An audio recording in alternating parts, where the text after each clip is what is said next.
haugur af ónýttu timbri, eða ekki ónýttu, það er hráefni fyrir okkur sem við búum til köngulóar. Það er settum hér inn í kurlara á færisvagn. Kemur inn í þennan kurlari hér, svo kallan grófkurlara. Það er hann á færisvagn og það er segur sem tekur naglan úr, megnið á naglunum.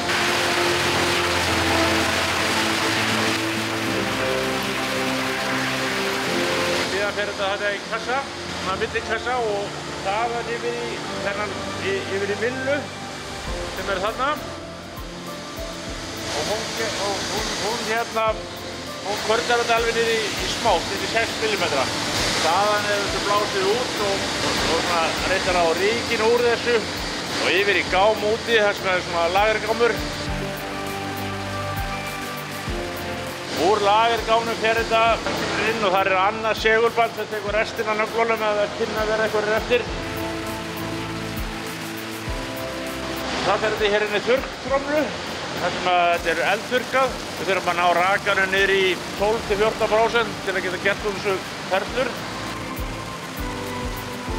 Svo fer það þaðan hér inn og hérna inn í þessa vél hér sem við búum til perlunar í, pellet press. Þar kemur þetta út og það er talsvert heitt og hérna, það fer hér niður í þessa kælikassa, þar er þetta kælt. Og þegar þetta er orðið nógu kalt og þá er þetta pakkað, þá fer þetta hérna upp í þetta. Hérna hristar það sem að ríkið er tekið úr og fer það niður bara að pakka beint í stór sekki.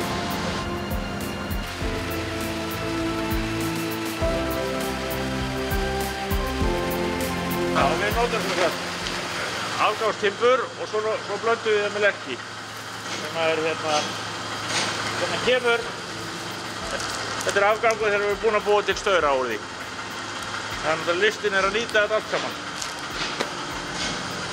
Hér eru 750 kg sekkir. Síðan erum við hér með 550 kg sekki. Við erum með það til þess að fyrir hestamennina sem eiga litla traktora. Svo erum við hér með 18 kg boka og brettum. Svona lítur einn stykkja svona boka út. Nú er það sérstaklega fallegu þegar ég held á honum. Hér getum við séð, þið sjáu það hér að hér er blandað bæði lerki og fura og alls konar hér í þessu karri. Þannig er að lerkið, það er betra, það er meira orku innihaldið því og kemur betur út þar sem þetta er brennt í kyndingu. En það er síðra undir hústýr og væntanlega er það út af því hversu feitt og mikil olía er í lerkinu sem er ekki í hinu og þar af leiðandi drekkur það minna vatni í sig.